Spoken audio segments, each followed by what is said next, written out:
Welcome back, focused learners, to another explainer. Today, we're taking a mythological tour through an ancient, intensely sacred landscape.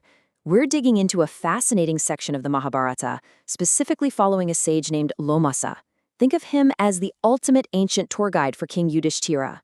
Lomasa is literally walking him through a physical geography that is completely saturated with history, magic, and, well, raw spiritual power.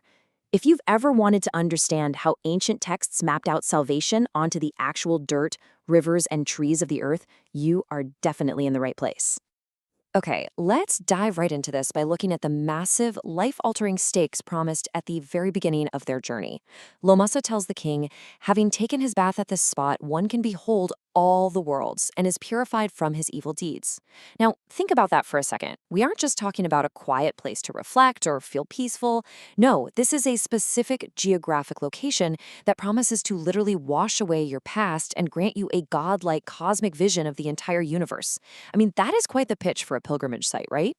Section 1. The Landscape of Legends. Physical Geography. Let's explore the mind-bending scale of the history that occurred here, as Lomasa points out the invisible weight of the past. Now, what's really wild about this slide is how the ancient text visualizes righteousness. Lomasa points to a spot where King Yayati performed his sacrificial rites, noting that the ground is studded with places for sacrificial fires. But he actually goes a step further. He claims the earth itself seems to be subsiding, literally sinking, under the sheer physical pressure of Yayati's pious works. Goodness and spiritual power aren't just abstract, floaty concepts here. They have actual physical mass and gravity that literally weigh down the very ground they walk on. And, that physical weight is perfectly matched by a truly impossible scale of time. At one point on this tour, Lomasa casually mentions that the Lord of Born Beings himself performed a ceremony here in former times called the Ishtakrita. So how long did this single sacrifice take? 1,000 years. 10 centuries devoted to a single, continuous ritual at this exact spot. It's just staggering to think about. But the landscape isn't just about this massive, overwhelming scale. It's also about incredibly surreal, tiny details. Right after mentioning a 1,000-year sacrifice, Lomasa points out the sacred Sami tree, which, according to the text, possesses only a single leaf. I absolutely love this contrast. On one hand, you have spiritual gravity sinking the earth in millennia-long rituals, and then a magical solitary leaf on a tree.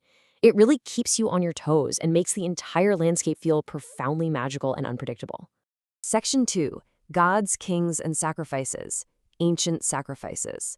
Here, Lomasa essentially walks Yudhishthira through a dizzying lineage of rulers who walked this exact path before him. The history here is pretty dense, so let's break it down and clearly guide you through the key figures. We have Amvarisha, who sacrificed near the Yamuna River and gave away unimaginable amounts of gold. Then we have Yayati, who was so incredibly powerful he actually competed with the god Indra, making gifts of abundant gems. And of course, King Bharata, who won sovereignty of the earth by righteousness and performed the famous horse sacrifice right here, releasing horses with a distinct black checkered color. It's basically a who's who of ancient power players. And this next detail brilliantly illustrates the staggering wealth involved in these ancient rituals.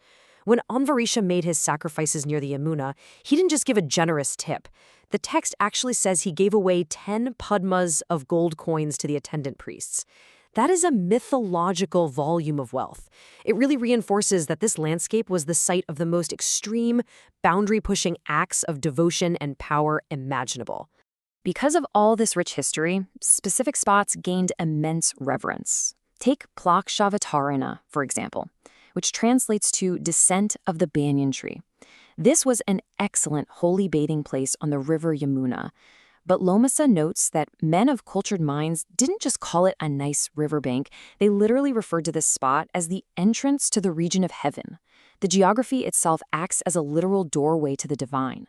Section 3. The She-Goblin's Warning, a sinister shift. Because, as you'll see, it's not all golden coins and entrances to heaven in these stories. While reciting the local genealogy, Lomasa pauses to recount a story involving a pishacha. Let's translate that right away so we're all on the same page. A pishacha is an ancient she-goblin. So suddenly, right amidst the royal sacrifices, we are dealing with a supernatural monster issuing a warning to a Brahmana woman. And the visual detail the text gives us for this creature is just incredibly striking. This she-goblin wasn't wearing gold or gems like those kings we just talked about. No, she was bizarrely decked out with heavy wooden pestles for her ornaments. Just imagine a terrifying creature wearing massive wooden grinding tools as jewelry. It paints a vivid, almost unsettling picture of the deep, dark local lore of this threshold region. So the absolutely crucial point here is the cryptic and haunting warning this goblin gave to the woman about the dangers of staying too long. She says, having passed a single night here, if thou wilt spend the second, the events of the night will be different from those that have happened to thee in the daytime. It's a very eerie folklore rule. You can stay one night safely, but on the second night, the rules of reality change and the dark things come out. The goblin also issues a highly specific, strange itinerary to survive. She tells the woman she must eat curd in Ugandhara, live in Achitosthala, and bathe in Butilia. This mapping of highly localized, surreal instructions demonstrates just how deeply tied the mythology is to the specific towns and waters of the geography. You basically have to follow the local map exactly to survive the magic of the land. Section 4. The Cosmic Bath. Ultimate Destination.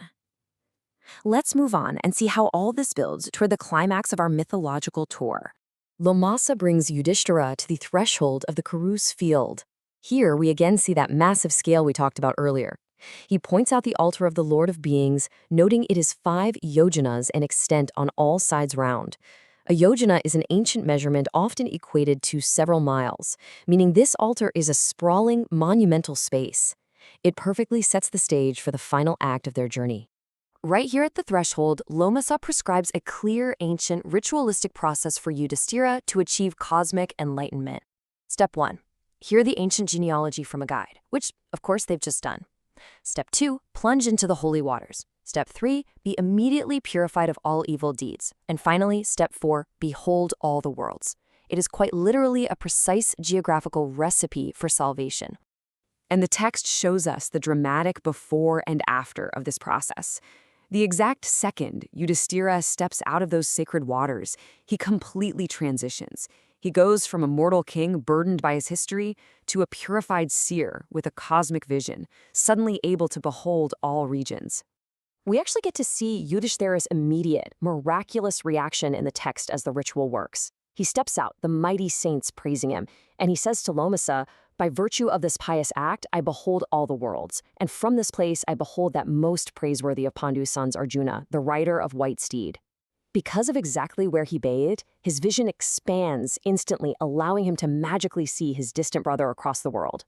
Lomasa confirms this, explaining that this is exactly how saints of the highest order behold all regions. He points finally to the holy Saraswati River, thronged by people who view her as their sole refuge. He reiterates the ultimate spiritual power of this landscape, proving that this entire tour wasn't just a fun history lesson about ancient kings and goblins. It was a literal map to purification, and the water itself is the key to washing away all sins. It's an absolutely incredible concept, isn't it? The idea that the Earth holds specific coordinates where the physical and the deeply spiritual collide. It really makes you wonder about the places we hold sacred today. So, to wrap up this explainer, I want to leave you with this question. If a single physical landscape could wash away your past and give you crystal clear vision, where would your sacred ground be? Think about that for a bit. Thanks for joining me on this journey, and keep learning.